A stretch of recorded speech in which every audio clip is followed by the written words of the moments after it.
on social media, in which one of his detainees, Sufai Berenwi, was appointed a cabinet member in his cabinet. That I saw it too on social media. The other one that came out was written directly to the United Nations, and his address there was Kondenge, and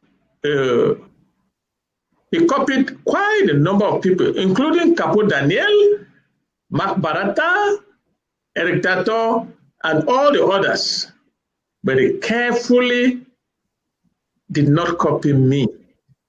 There's a long list of people that you copied that letter, except me. So everything that has been coming out, Paul, and another one that came out, I was going to forget, was the one that he appointed. It concerns his Transitional Restoration Council. That too is in the social media. I didn't see any of those. So if after informing me that I'm not his counsel and that I was counsel only for Naira 10, in which he is a member, how can he extricate himself from the Naira 10? I can understand if he says I'm not his a lawyer for his virtual government that is in jail. Well, that is understandable. But to say that I'm not his lawyer is an indication that he has lost confidence in me. And therefore, I was advising him, and I continue to advise him even now.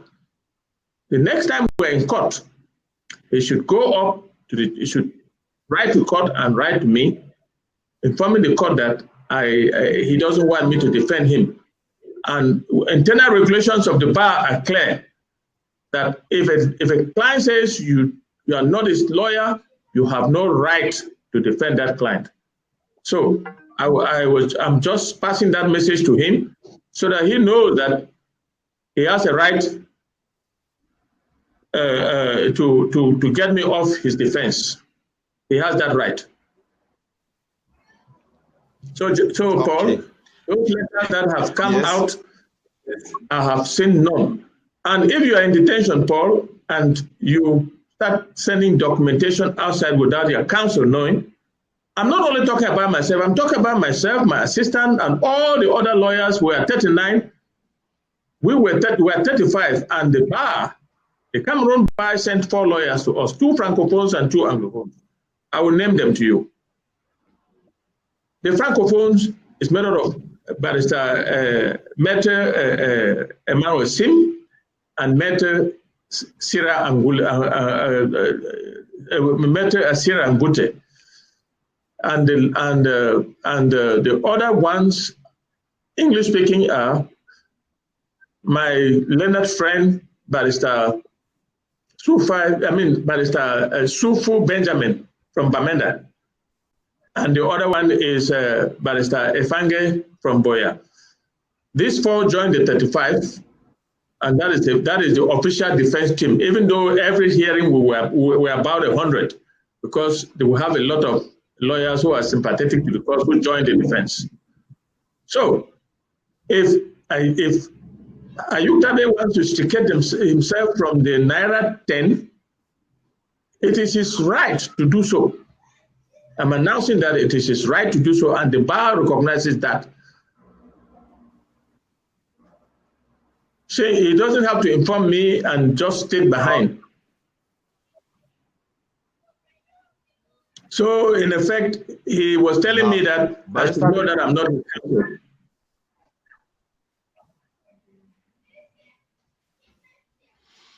Oh, this is a shocking revelation. It is shocking. Now that transpired on the 15th of May 2019, Paul. A Wednesday that we met, Barrister Young and myself. I'm the lead counsel for the Naira 10, and Barrister Young is my assistant. And then Barrister Nditang was just assisting us because he drove us to the place. So that is what transpired there. And those lawyers and all the other people can bear me witness that that's what I was told.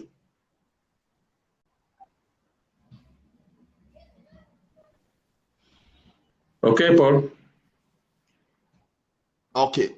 Now I want you to explain, because it is shocking, because I'm hearing this for the first time. It has been on social media, but I'm getting it for the first. Since we've been talking, you have not even explained this to me.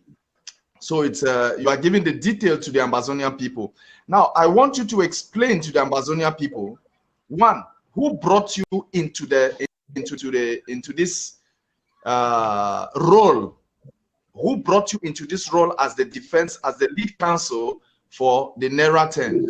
And what is the difference between the difference between the lead counsel for the Naira 10 and not being the lawyer for his government? Okay, Paul, thank you for that question. I want to tell you, and I will announce it to Ambazonians, that I was briefed by the interim government. I was briefed by the acting interim president, Dr. Samuel Sako. And he was the one who appointed me as a lead counsel. And I immediately got to my friend and colleague, senior colleague in Bamenda, Barrister Young, who started doing some work for them. And we got together, plus Barrister Ndong in Yaoundé.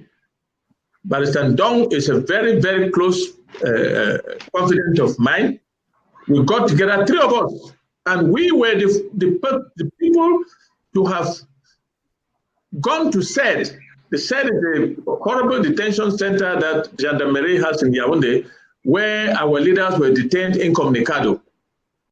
Before we went there, government had planted some 3 lawyers, and we knocked them off, and we pushed enter. And we finally saw our leaders. And that is when I came back and announced to the world, that I saw our leaders, they are alive. I even took time to describe how they look. And I did that announcement on newsroom, Canada English, because that was the first network that interviewed me. I see the difference between being the counsel for Naira 10 and the counsel for Ayuk Tabe. Ayuk Tabe is a man that led the people who are in jail now to hold that meeting in Naira Hotel.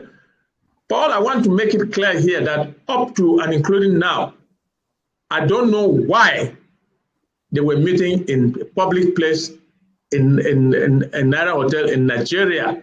What was the purpose of that meeting? Because Mr. Ayuk Tabe up to now has not been able to tell us, to tell even any lawyer, to tell the whole world why they were meeting in Naira Hotel. I have heard the narrative about meeting there to discuss about the refugees in Nigeria. Mr. Ayuk Tabe and all those other people have homes in Abuja. Why could they not have met in one of the homes instead of going to meet in a high-profile hotel in Naira until La Republique and his accomplice Nigeria came there and wrestled them and captured them? So he has not been able to tell us why they were meeting in that hotel. But he cannot extricate himself as an individual saying that I'm not his lawyer and claiming he is a member of the Naira 10. For the time I have worked, from the time me, Barrister Ndong, and Barrister Young from Bamenda, we went and filed a habeas corpus. As part of the difficulties that were being sabotaged by the government lawyers that have been planted there, we struggled, we filed that habeas corpus. We were dismissed at the High Court. We took an appeal and went to the Court of Appeal and insisted that the detainees must come to court. And you will not believe that the production warrant was published by me on social media. And that's what made a colonel from that institution, from that set, to come to court on the second hearing and met us And the judge said, okay, it is you that we have been waiting. And he told the court that, oh, that warrant, he didn't say it. And the court told him, listen, I'm ordering you now. The next hearing, I want those people before me. That is how, for the first time, our leaders said and came to the Court of Appeal, and we had that hearing of habeas corpus. Even though we lost, it had one ripple effect. Government panicked and charged the leaders with terrorism and sent them to open prison, where they are there now, making phone calls. There's some kind of freedom. I don't know what it is. I know that it is even we lawyers who are not supposed to enter the prison with phones. So they have their phones. Awutabe has a phone now where you can connect the whole world, do teleconferences all over the place. And I have not been able to explain that, but I'm beginning to understand, and I have facts that I know that will lend credence to his behavior in prison, because I am sure that somebody must have told him to get rid of me, to make sure that he doesn't show me any documentation, because according to La Republique, I'm a very dangerous man. I'm dangerous to the unity of the country. I'm dangerous for everything. Because of my appearances on television, because of what I have been doing for Ambazonia, I'm now a dangerous man. Together with my young colleague in Bamenda, when I say colleague, I mean colleague on television and on the struggle. His name is Ali Karim Abdul Karim. So we're now being chased. They want to assassinate us. So I am talking like this. Yeah. I don't know where my friend is. No, Barrister, we believe the good Lord will always protect you people. Now, before I get mixed up, you have said something. Are you by this insinuating or asserting that our leader must have been compromised?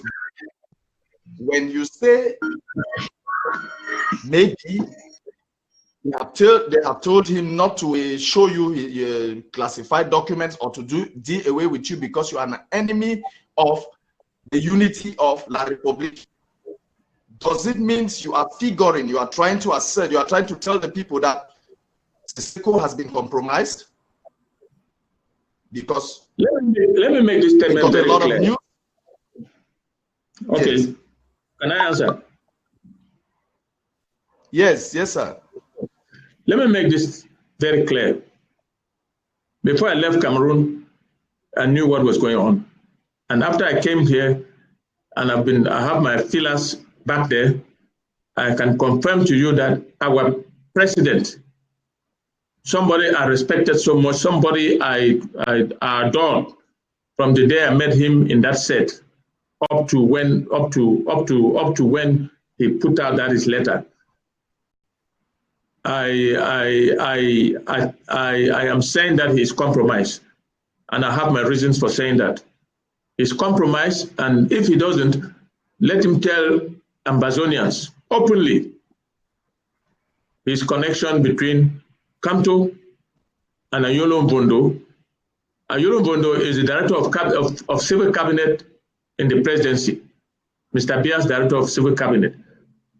If he can tell the Ambazonians what is his connection between those two, and also tell Ambazonians why they were meeting in Naira Hotel, then we'll be talking something. But I want to say that as counsel, as somebody who has been in this business for 30 years, I can conveniently say that, let me say very clearly, Mr. Ayub Tabe has been compromised. I'm not saying that my clients have been compromised. I'm talking about one of my clients, and that is Mr. Ayub Tabe. Let nobody go around saying that I've said that our people in Kondenge have been compromised. No. because I know what is going on. Mr. Ayuktabe has his advisors in that among the detainees. Sufa Berenwi, whom he has made a minister in his virtual government, and also Professor Awasu, my brother, Professor Awasu. Those are the three people who are working together. Let them tell Ambazonians openly what they are discussing with the Director of Civil Cabinet.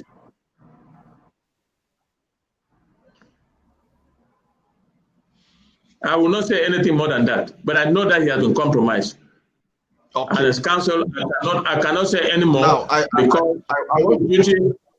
I have a duty to defend him, even though he's keeping documentation from me and passing them out.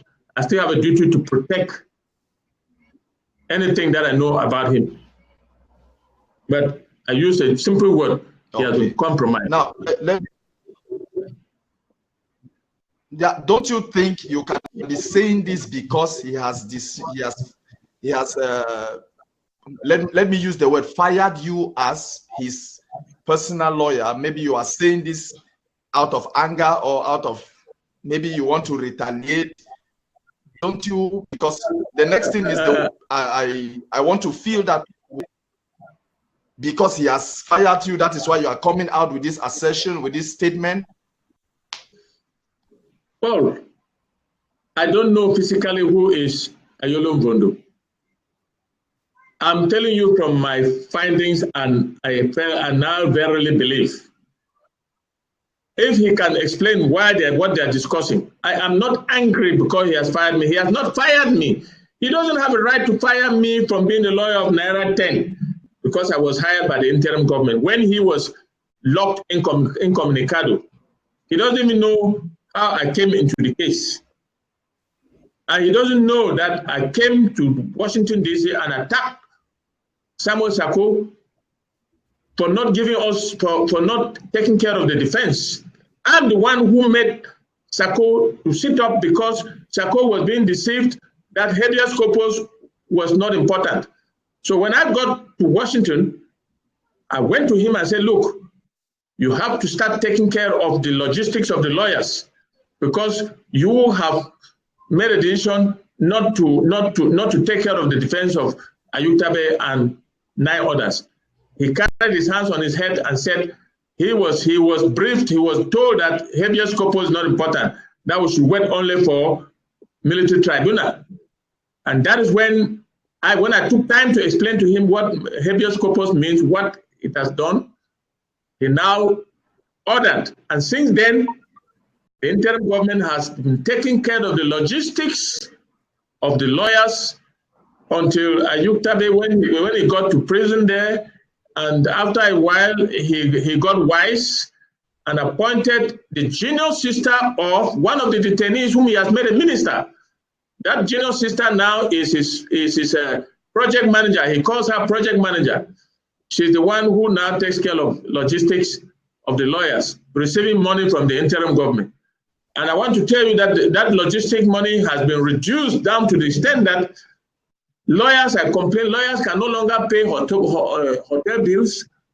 Lawyers can no longer travel conveniently from Bamenda, from Boya to get to Yaoundé because their stipend was reduced unilaterally by Mr. Ayuktabe since he now manages the finances of the defense. He now says he's the government and he takes charge of everything. Another thing that ticked me was when I appointed our colleagues to lead the defense of all the other Ambazonians detained around the country. He called me in a meeting and chastised me and my colleague, Barrister Young and the others, that we don't have any right to appoint lawyers around the country, that he, as a president, was supposed to be the one to appoint those lawyers, that we don't have any right to do that. And that Sufi had already appointed lawyers. I kept wondering, Sufi is a far junior counsel to me. And Sufi himself knows that I've defended him before. Sufi is now more important to Ayuktabe as a co-detainee to appoint lawyers around the country and not me. And Ayutabe says that he is the president, he is the one who was supposed to have appointed those lawyers around the country. Well, I want to inform an Ambazonian that the lawyers that are appointed are working, and they're working well. And we need to continue to take care of their logistics, in spite of what Mr. Ayutabe, the disorder that he has created in this revolution. Please, Ambazonians, our brothers and sisters are sitting in prisons around the country, and we have put together the legal teams that are defending them. We have Douala, we have Boya, we have Edea, we have Bamenda, we have Bafusam, and of course Bafusam is attached to Chang and Bunda. Boya is attached to Kumba and Manthe. So we are organizing and defending everybody who has been detained. Barrister Young and myself and others, we have made several appearances in Douala to organize the defense there. Barrister Young is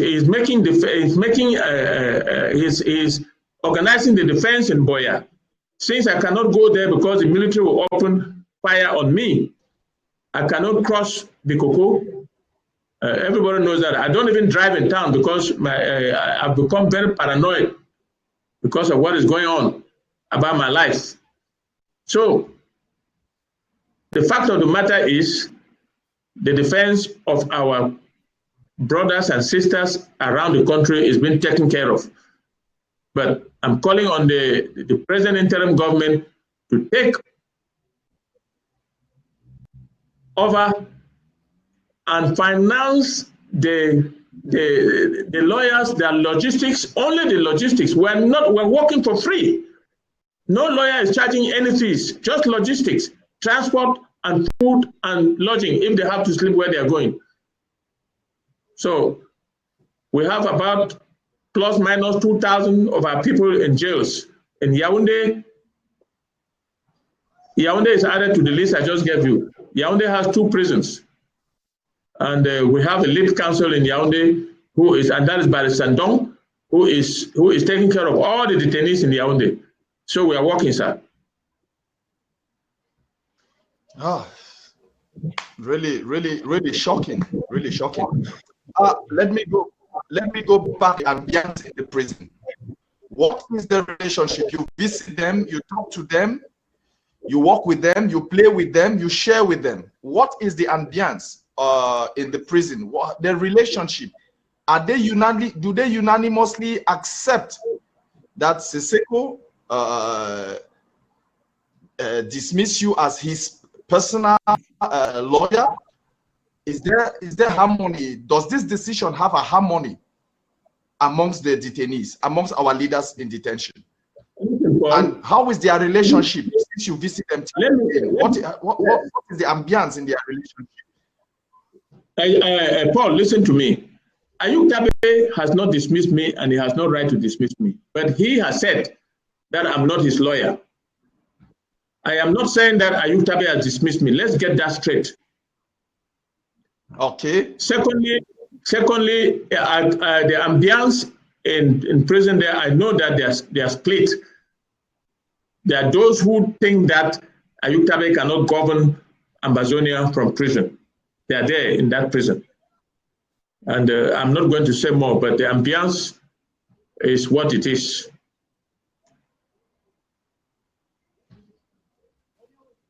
So I cannot say that I was dismissed as a lawyer of the Naira 10. No, sir.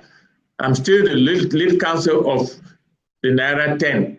I repeat that because I was hired by the interim government, and if I receive a letter tomorrow from the interim government dismissing me, Paul, you can be sure that I will no longer put foot in Yaoundé for that defense. But I will continue to defend our people around the country. Okay. So let me make this point clear that you still remain the lead counsel for the Naira 10, but yes, you are not his personal lawyer. I think that's clear. What he said. And I fail to see the difference. Let me make it clear. I fail to see the difference between him and himself. He is a member of the Naira 10. I make that clear. And he says that I'm not his lawyer. Is that not a contradiction? For all this while, for all these months that we have been working, what happened? I'm sure that some people somewhere must have told him, be careful with Fru. I am convinced that that's what has happened. And secondly, I must tell you that my president, whom I adored up to when he put out that his famous letter, has been compromised, and I can't deal with that. And I will continue to defend them if he stays in that Naira 10. I will continue to defend him. But if he insists that he is not part of that defense team, I will, and that, no, not all the lawyers, only me. If he says that I should not make any statement in court like I'm defending him, that will get on the records of the court, and I will never call his name in court. But for now, he has not said so. So I am still the lead counsel of the Naira 10. Okay. And it's only the interim government now. I want us to be clear on this issue. You said something about his relationship with Ferdinand Ngongo, the chief of cabinet for the presidency. No. His relationship between Kanto Maurice, yes, and Ayolo Mbondo. Yes, Ayolo Mbondo is the director of civil cabinet of Mr. Bia. Yes. I have not mentioned Ngongo's name here, please. Yeah, sorry. It's just a. Yes.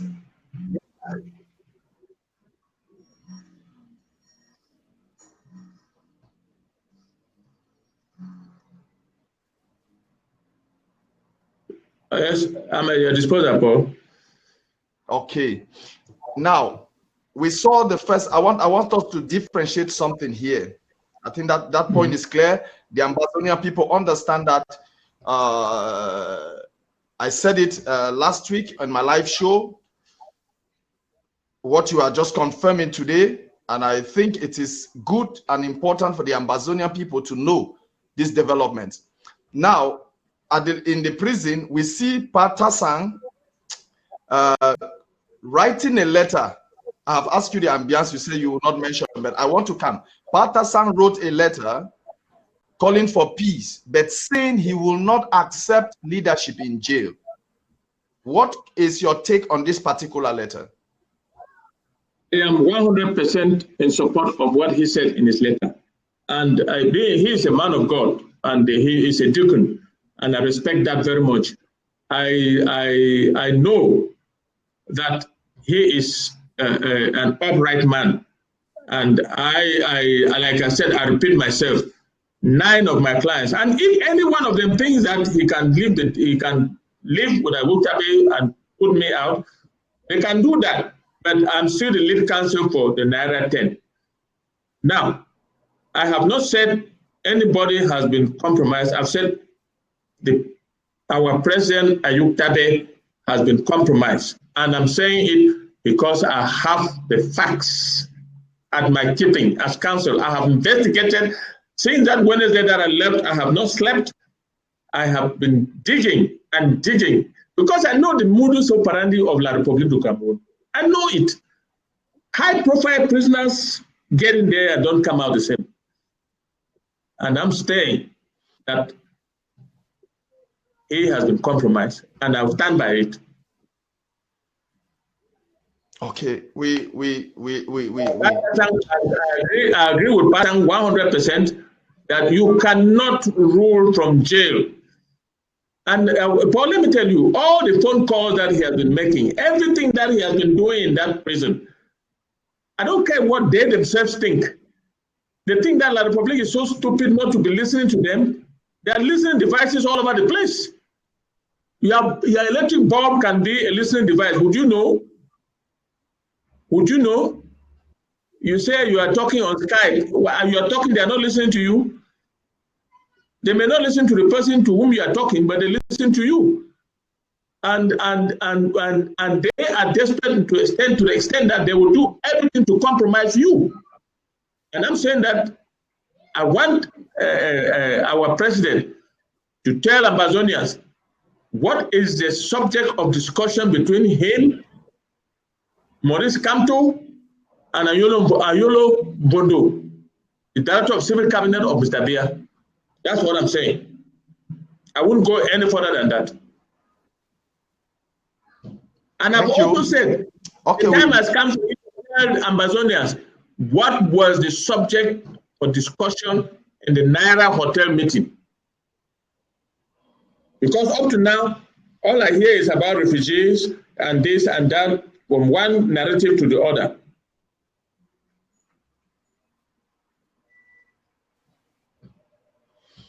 Oh, okay. I don't know. We go back. Yeah. We go back to what is happening. We see a parallel government. We see a transitional restoration council. Can you tell the Ambazonians what is how legitimate is that structure as a legal counsel, as a barrister, an experienced one, with working with the interim government? How legitimate is this particular structure created by Sisiku? Listen, Paul, I am a respecter of the institutions. I don't respect people. I respect the institutions. There are two major institutions in this revolution. You have the Restoration Council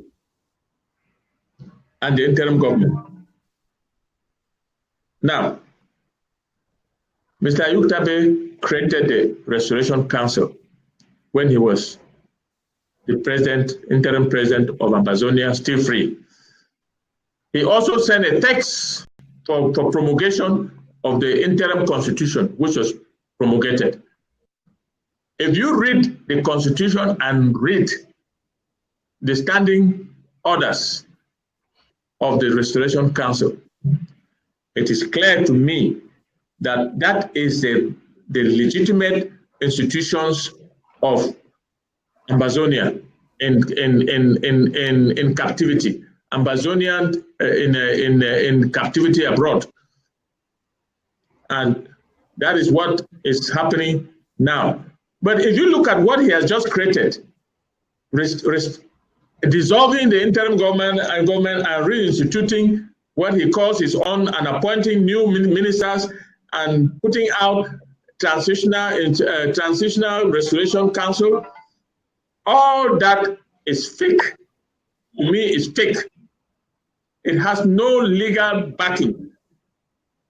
He forgets that he is the one who created the President Restoration Council.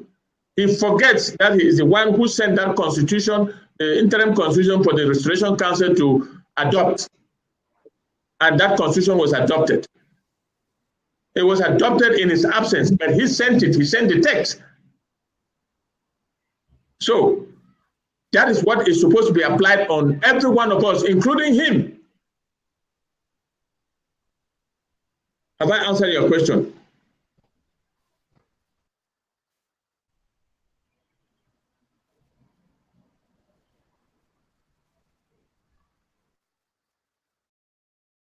Hello, Paul.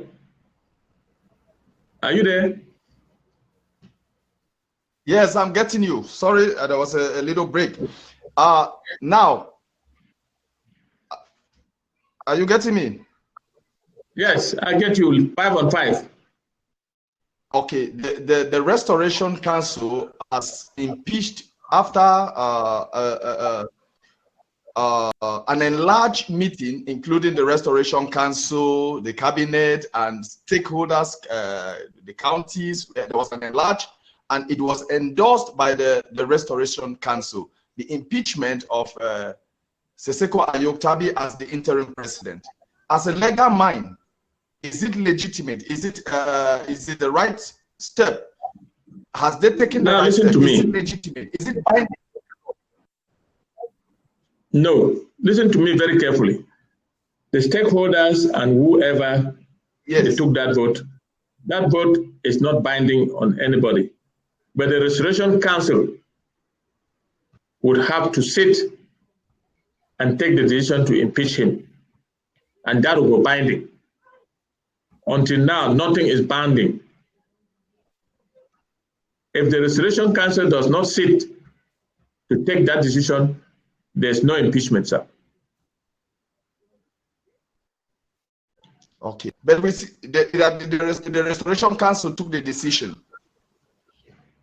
No, not yet. I say until they sit and take a decision, like the stakeholders did.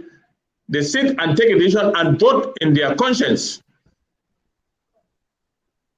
What the stakeholders did is not legally binding, sir. It may be politically right, but it's not legally binding.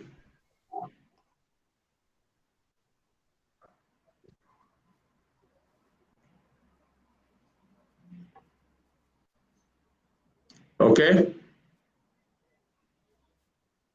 I did not get you. Can you just repeat that to me so that I know the next question to take?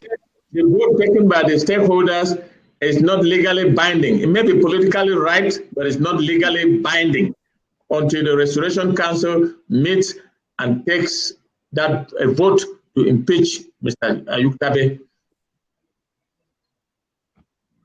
And let me get it clear. Any document from the Restoration Council led by Comrade Kometa, that is the one I'm talking about. That is the one that Ayuktabe himself put together. Yes.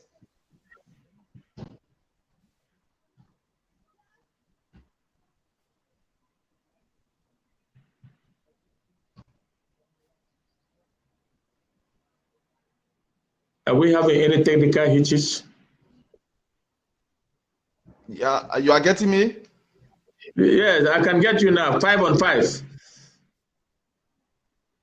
Okay. So it means it is the Restoration Council put in place, come out with a letter and done and signed.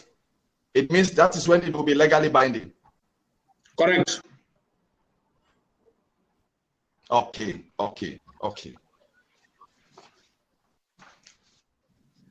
Now what is the Minister of Foreign I think we take a break from this direction. We see the Minister of Foreign Affairs for La Republique calling on the international community that they can take care of the crisis. Is an internal issue they can handle. What response do you have to give to the minister? Well, this genocidal regime has been killing our people for the last 3 years. They have rendered our place desolate. Our people are suffering. There's an acute humanitarian crisis ongoing in the southern Cameroon's Amazonia. And this genocidal regime cannot now tell us that they can take care of what is happening. They cannot, because for the last 3 years they have not been able.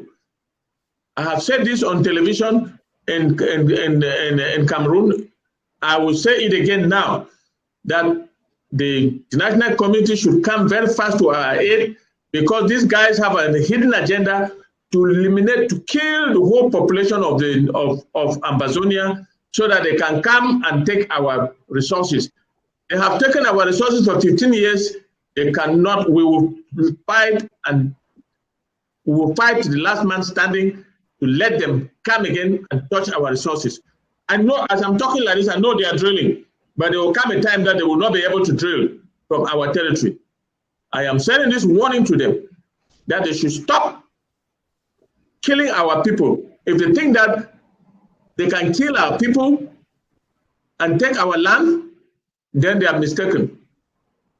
Because as you are killing so are others being burned. The last time I heard is that they burnt a house in a village in is it Owe in the Bonge subdivision, and burnt a mama inside, Mama Catherine somebody, and she was burnt to ashes in that building. And that's not the first time. They did that in Kwakwa, they did that in Kembong, they've done that all over. They have done it in Kumbu.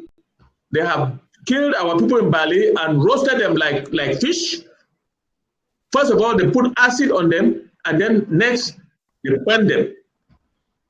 They have done that in Kumbu. So let nobody be deceived that La République du Cameroon can solve this problem. The humanitarian crisis has reached a stage where we are sending out an SOS for the international community to help us.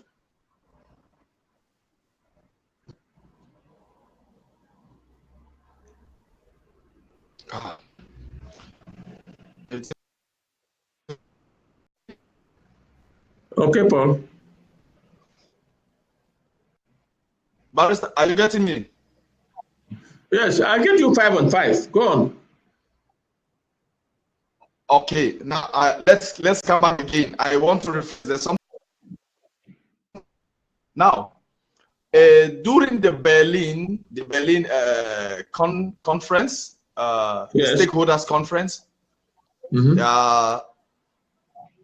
there was a resolution that now with the inclusion of the counties and the local government, Operation Council has to be restructured to include the direct representative of the people. Is that is that decision binding? Yes, it is. You only have to wait until Sisiku comes out. No, Paul. That decision is binding, and until it's executed, that list of the county heads, the county coordinators, and so on and so forth will have to be composed and added to Mr. Kometa's Restoration Council. Mr. Kometa will now have a larger Restoration Council. Instead of 20, he will have quite a large number. So that too has not been executed. When it will be executed, they will sit as members of the Restoration Council, and it's binding, Paul.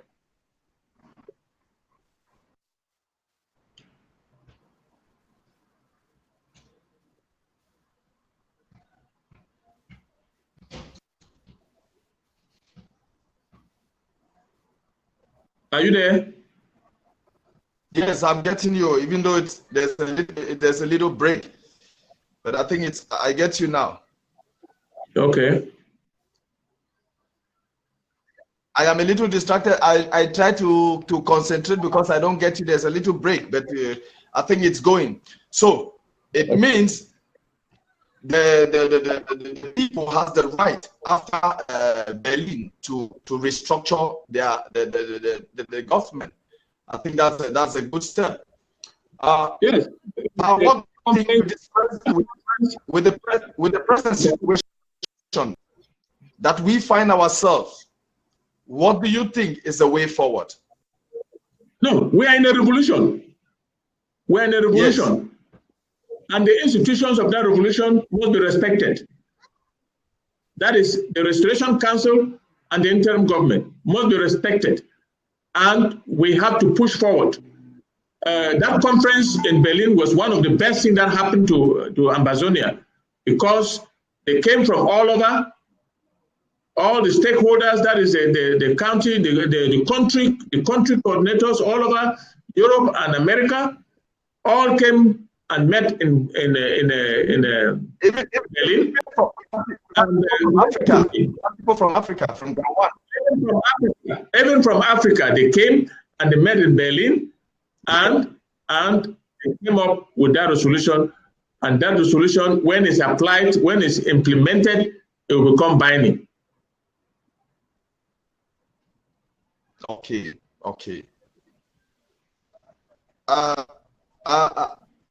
I am very grateful to have you today, Pa. I'm very, very grateful. You have cleared a lot of doubts. You have opened up. You have said a lot of things that it has sent shockwave down my vertebral column.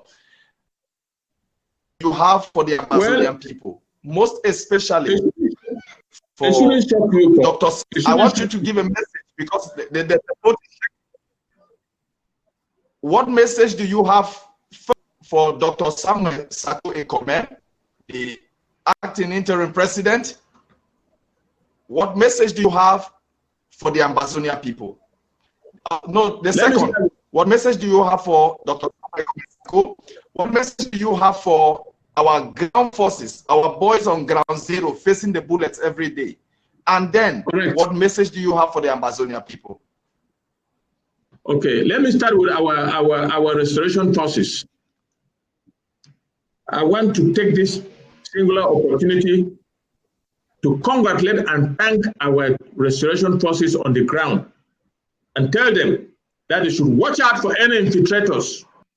They should watch out for any infiltrators because it has come a time when the La Republic is doing everything, including corrupting our leaders, to penetrate them. They should continue to fight and make sure that we get to Boya. They should not relent, and I congratulate them. So far, so good. And to acting President Sako Samuel, you will be treated the same way as I am talking now about Mr. Ayuk Tabe.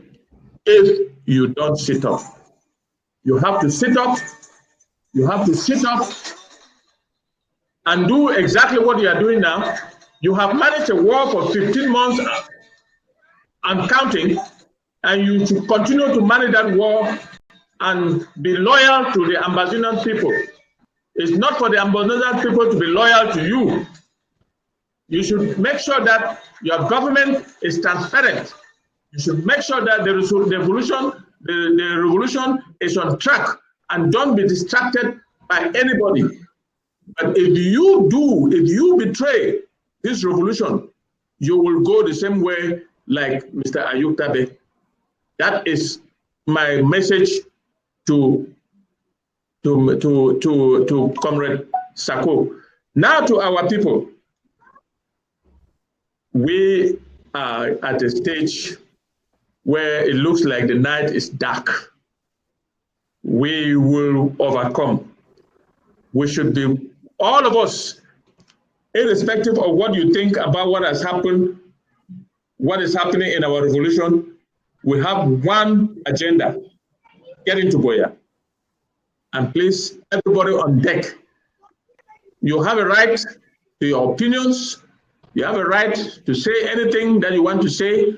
We're in a revolution, but we're in the 21st century or 22nd century, I don't know which, and you have that right to direct and to say anything that you want to say. But you should not do anything whatsoever to help this revolution. That includes all of us, including me here. If I become disloyal, you know what to do with me. Therefore, I'm calling on all our comrades, both home and abroad, to sit up and fight a good fight so that we get to Boya. And when we get to Boya, only then can we do politics. No more slinging, nothing. Say only the facts and speak the truth and live with it until we get to Boya. Thank you very much.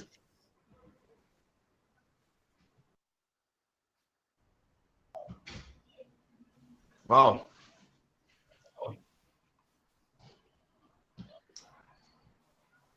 Are you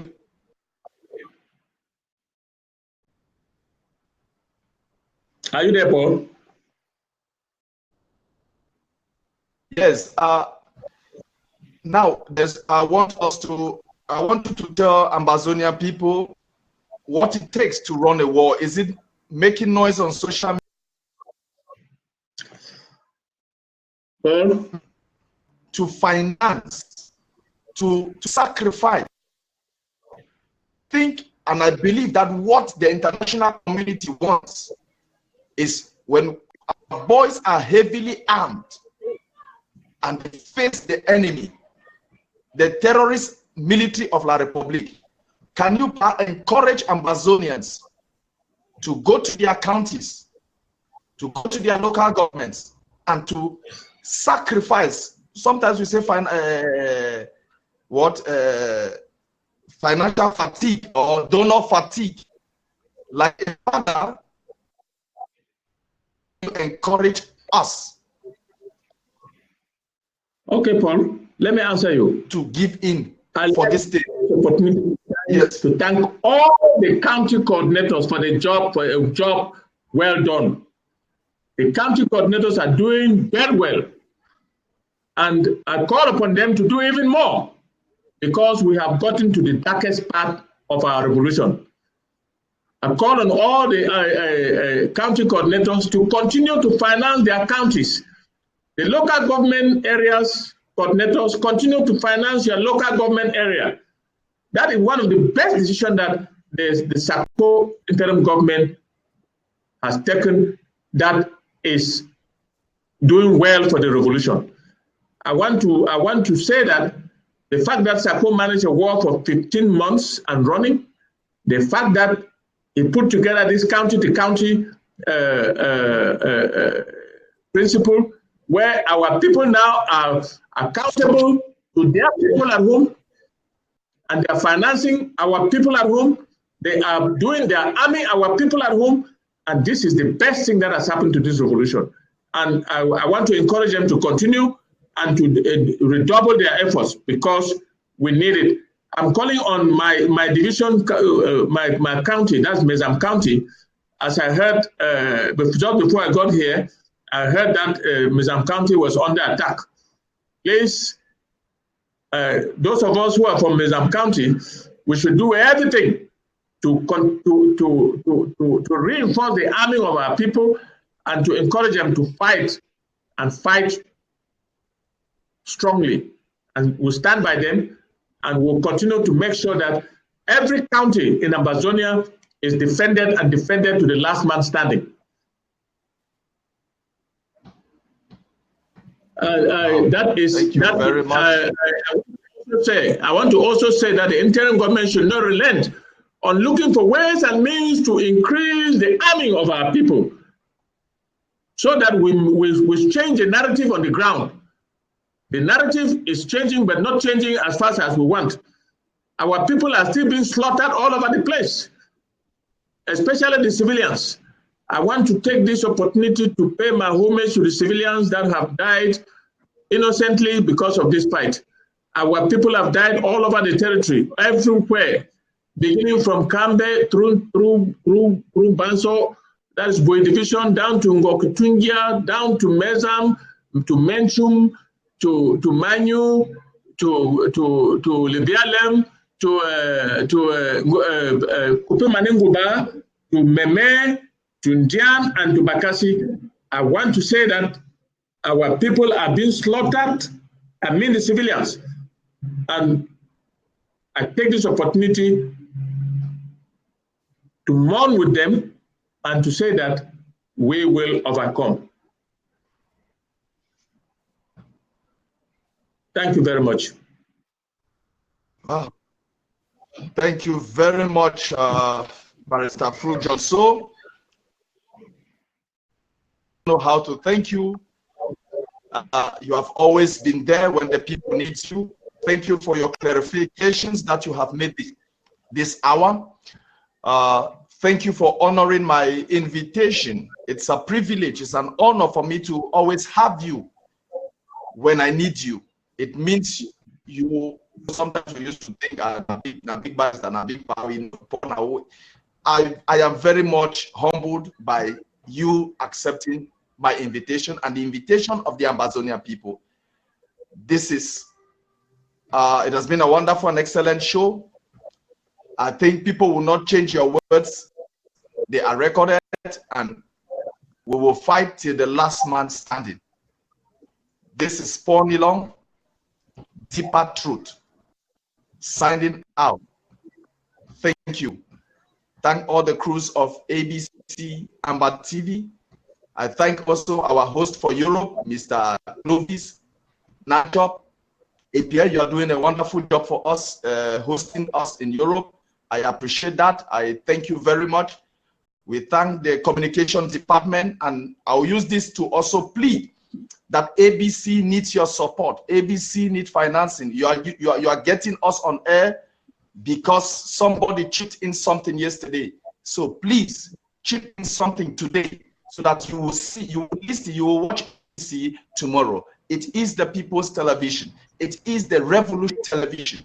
So please, if you want to see us tomorrow, if you want to see Secretary tomorrow, if you want to see Kuku tomorrow, if you want to see Klista tomorrow, if you want to see Comfort tomorrow, you want to see Braddock tomorrow, you have to chip in something to keep it going. You want to see Barrister Fru Nsoh, and if you want to see Abdul Karim, you have to chip in something. So thank you very much, Barrister. This is Fru Nsoh for Deeper Truth, signing out. Thank you. Thank you very much.